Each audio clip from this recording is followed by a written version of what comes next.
बेगाना भइल बा अरे आपन रहे बेगाना भइल बा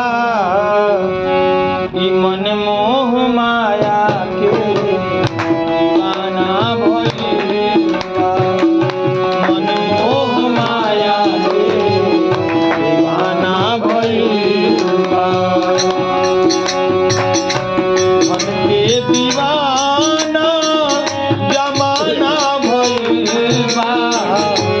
मन के दीवाना जमाना भइल बा मन मोह माया के दीवाना भइल बा मन मोह माया के दीवाना भइल बा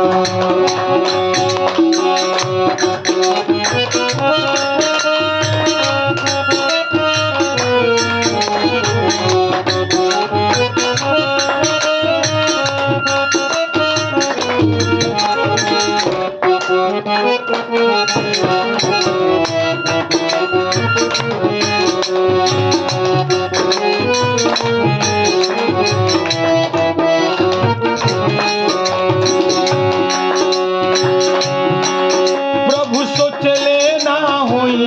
है मानव की बदल जाए याद नहीं के दिल से सबका ही निकल जाए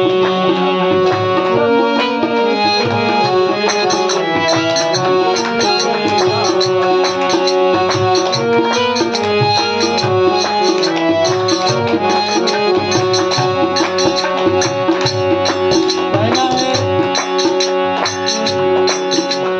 कि यादों से जिंदगी खूबसूरत रहेगी निगाहों में हर पल आप सबों की सूरत रहेगी और कोई नहीं ले सकेगा आपकी जगह हमें प्रभु आपकी हमेशा जरूरत रहेगी। क्या बिगड़ गया इतना देर में 2 मिनट में क्या बिगड़ गई। भजन जब चलता है इसी में लोग उठ के आना जाना सब शुरू कर दे क्या फायदा।